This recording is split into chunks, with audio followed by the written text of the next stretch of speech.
Hello student, welcome to study of commerce.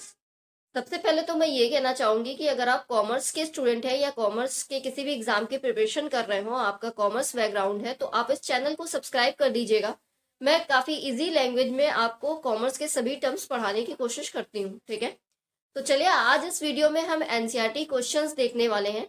इसके पहले वाली वीडियो में मैंने आपको क्लास 11 की चैप्टर 11 जो है स्टैटिक्स फॉर इकोनॉमिक्स का, वो आपको एक्सप्लेन किया था, जो कि है कोरिलेशन, ठीक है। तो आज हम कोरिलेशन के एनसीईआरटी क्वेश्चंस डिस्कस करने वाले हैं। तो स्क्रीन पे आपको दिख ही रहा होगा। तो सबसे पहला जो क्वेश्चन है हमारा एनसीईआरटी बुक का, वो एमसीक्यू बेस्ड ही है। तो पहला क्वेश्चन कह रहा है कि the unit of correlation coefficient between height in feet and weight in KG is. तो कह रहा है कि जो यूनिट होती है कोरिलेशन कोफिशिएंट की, जिसको हम आर से डोनेट करते हैं, कोफिशिएंट ऑफ कोरिलेशन को हम आर से डोनेट करते हैं, ये मैंने आपको पहले भी बताया था। तो जो आर की यूनिट होती है वो हाइट इन फीट में होगी या वेट इन केजी में होगी। तो तीन ऑप्शन दिए हुए हैं, KG, feet, percentage, non existence, ठीक है।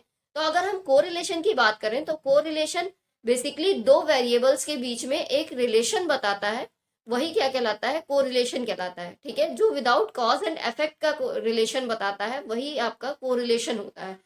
तो बेसिकली जो कोरिलेशन का आंसर होता है वो हमें पता ही है कि +1 से -1 के बीच में आता है, उसकी कोई यूनिट नहीं होती, ठीक है।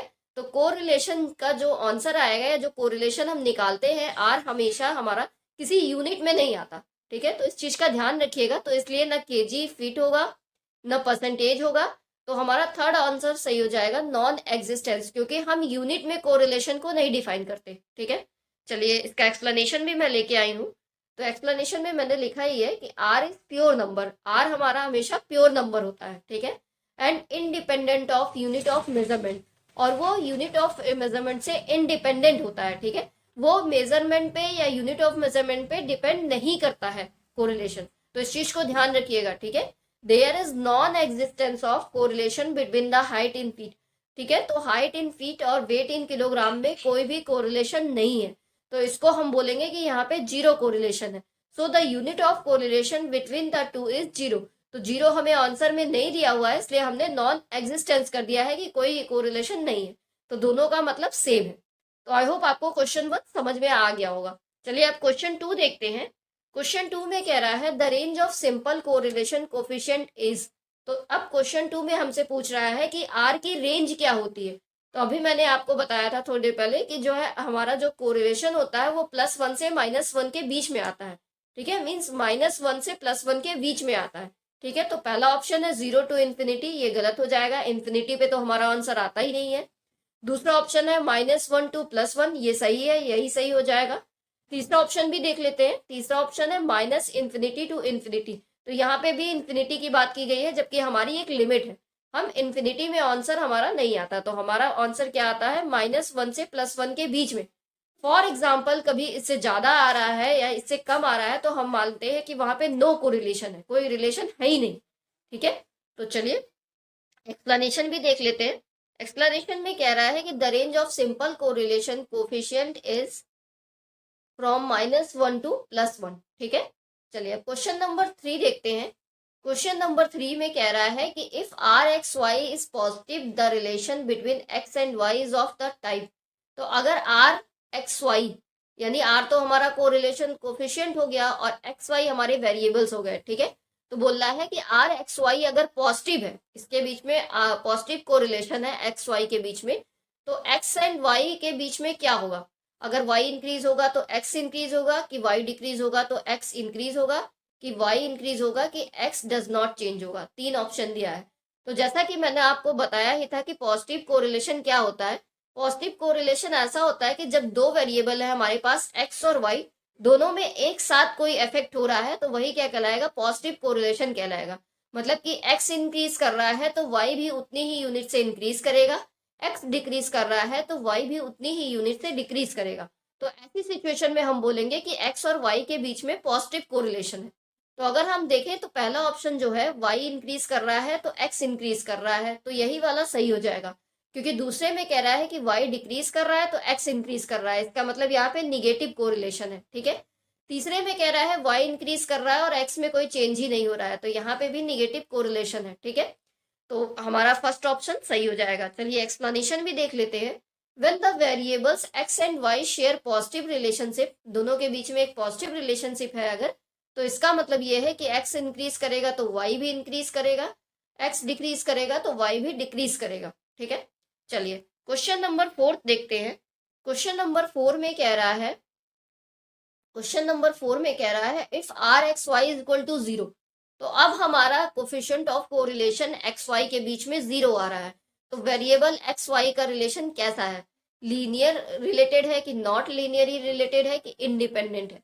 तो मैंने ये भी आपको डायग्राम्स की मदद से बताया है, इसके अलग अलग डायग्राम भी होते हैं, मैंने डायग्राम से आपको अच्छे से समझाया है प्रीवियस वीडियोज में कि लीनियरी कैसे रिलेटेड होते हैं और नॉट लीनियरी कैसे होते हैं और इंडिपेंडेंट कैसे होते हैं।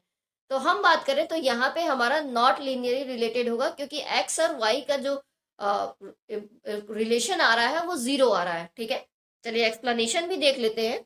Value of R X Y becomes 0 when the two variables are not linearly related to each other. तो जब एक दूसरे से ये रिलेटेड नहीं होते तो उसी केस में वैल्यू जो है 0 आती है आर की। If may happen that both the variables may be non linearly related to each other. तो ऐसी सिचुएशन में ही हमारे जो वेरिएबल्स होते हैं वो एक दूसरे से रिलेटेड नहीं है, क्योंकि सीधी सी बात है कि दोनों के बीच का जो रिलेशन आ रहा है वो 0 आ रहा है। ठीक है, अगर 1+1 या -1 के बीच में आता तो हम बोल सकते थे कि हाँ वो लीनियरली रिलेटेड है। ठीक है, चलिए अगला क्वेश्चन देखते हैं। Question number 5, which of the following 3 measures which can measure any type of relationship. तो इन तीनों में से कौन सा है जो रिलेशनशिप मेजर करता है। पहला है Karl Pearson's coefficient of correlation, दूसरा है स्पीयरमैन्स रैंक कोरिलेशन, तीसरा है स्कैटर डायग्राम। तो हम बात करें तो हमारा जो थर्ड ऑप्शन है स्कैटर डायग्राम, यही मेजर करता है रिलेशनशिप, वो भी डायग्रामेटिक प्रेजेंटेशन देता है। ठीक है, तो जैसा कि एक्सप्लेनेशन में भी दिया हुआ है कि Karl Pearson's coefficient of correlation is not suitable for qualitative variables. तो बेसिकली ये क्वेश्चन में हमें लगता है कुछ मिस्टेक हो गई है, यहाँ पे क्वालिटी की बात की जा रही है। तो कार्ल पियर्सन का जो कोफिशिएंट ऑफ कोरिलेशन है वो हमें पता है कि वो क्वांटिटी के बेस पे हमें रिलेशनशिप बताता है, क्वालिटेटिव वेरिएबल्स का रिलेशनशिप नहीं बताता। और जो स्पीयरमैन का रैंक कोरिलेशन है वो भी डिस्क्वालीफाई करता है to measure any kind of relationship as a domain is restricted only to the qualitative variables। ठीक है, तो खाली स्कैटर डायग्राम ऐसा मेजर है जो कि रिलेशनशिप बताता है वेरिएबल्स आर हाईली रिलेटेड और नॉट एट ऑल रिलेटेड। तो वही एक एग्जैक्ट रिलेशनशिप बताता है कि दोनों एक दूसरे से हाईली रिलेटेड हैं कि नहीं रिलेटेड है। ठीक है, तो just by looking at the scatter diagram the viewer can easily conclude the relationship between the two variables. तो हम स्कैटर डायग्राम को देख करके ही ये अंदाजा लगा सकते हैं कि ये जो दो वेरिएबल्स है ये एग्जैक्टली कितने रिलेटेड हैं एक दूसरे से। ठीक है, चलिए क्वेश्चन नंबर 6 देखते हैं। क्वेश्चन नंबर 6 में कह रहा है if precisely measured data are very available the simple correlation coefficient is. तो अगर हमारे पास कोई डेटा मेजर हमने किया है जो कि अवेलेबल है तो उसमें सिंपल कोरिलेशन कोफिशिएंट क्या होगा, more accurate than rank correlation coefficient, less accurate than rank correlation coefficient, या फिर as accurate as the rank correlation coefficient। तो यानी दोनों के बीच में डिफरेंस पूछ रहा है बेसिकली जो है कि सिंपल कोरिलेशन और रैंक कोरिलेशन में क्या डिफरेंस है। ठीक है, कौन किसका डेटा ज्यादा एक्यूरेट कहलाएगा। ठीक है, तो चलिए हम एक्सप्लेनेशन भी देख लेते हैं।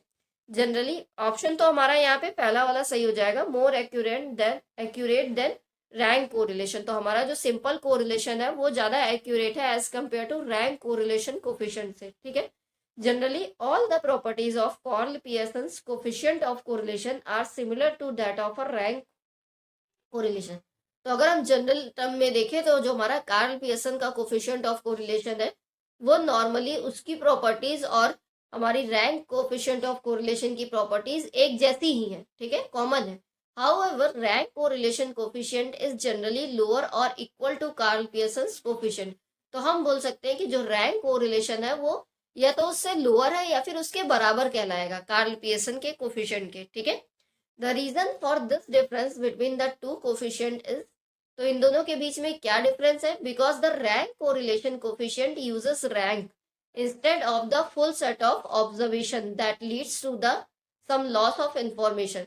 तो हमारा जो रैंक कोरिलेशन होता है वो मैंने आपको बताया है ये कि उसमें हम केवल रैंक को लेते हैं। ठीक है, फुल सेट ऑफ ऑब्जर्वेशन को नहीं लेते, तो इससे क्या होता है कि काफी इंफॉर्मेशन हम लूज कर जाते हैं, ठीक है।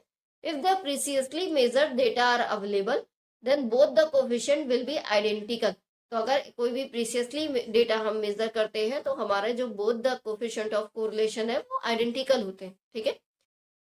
चलिए, तो आज के वीडियो में हम लोगों ने क्वेश्चन 6 तक डिस्कस किया है, ठीक है। क्वेश्चन 7 से हम नेक्स्ट वीडियो में कंटिन्यू करेंगे, नहीं तो आपका वीडियो ज़्यादा लंबा हो जाएगा, ठीक है।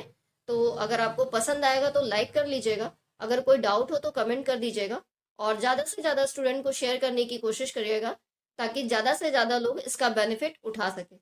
Thanks for watching.